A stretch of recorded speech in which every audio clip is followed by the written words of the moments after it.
दुनिया भर में ऐसी 4 वैक्सीन हैं जो इस दौड़ में सबसे आगे हैं और बंदरों पर इनका प्रयोग सफल रहा है। इन वैक्सीन का इंसानों की सीमित संख्या पर प्रयोग भी हो चुका है।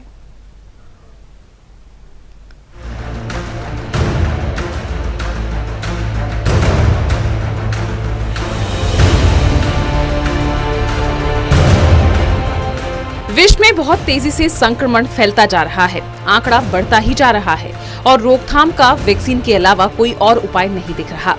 दुनिया भर में कई जगह वैक्सीन का ट्रायल चल रहा है। देश में भी वैक्सीन ह्यूमन ट्रायल में चल रही है।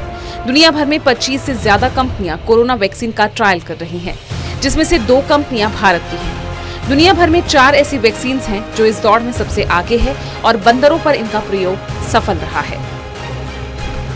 एस्ट्राजेनेका और ऑक्सफोर्ड यूनिवर्सिटी की तरफ से विकसित की जा रही कोरोना वैक्सीन का तीसरे चरण का ह्यूमन ट्रायल जारी है।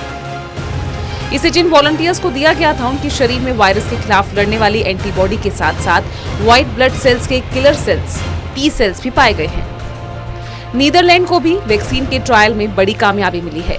वैक्सीन की एक सिंगल डोज से बंदरों में कोरोना वायरस संक्रमण को पूरी तरह रोकने में मदद मिली। वैक्सीनेशन के बाद लगभग सारे बंदरों में एंटीबॉडीज बनी। जब वायरस से बंदरों को एक्सपोज कराया गया तो सभी बंदरों के फेफड़ों में इंफेक्शन नहीं हुआ।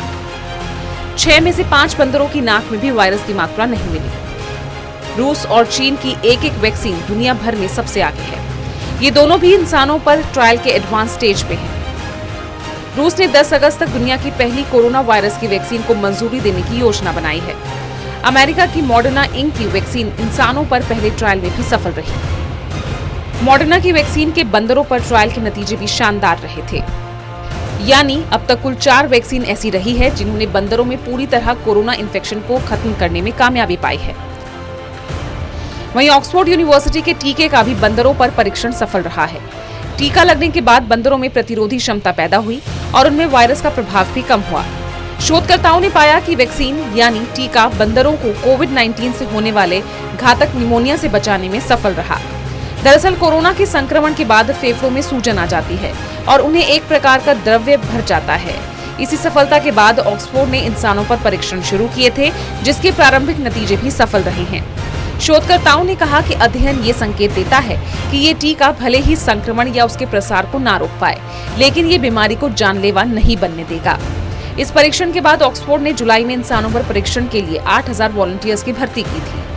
गौरतलब है कि कोरोना वायरस की वैक्सीन विकसित करने के लिए दुनिया भर में करीब 180 विकल्पों पर इस समय काम चल रहा है और अलग अलग रिसर्च में पॉजिटिव नतीजे भी सामने आने लगे हैं।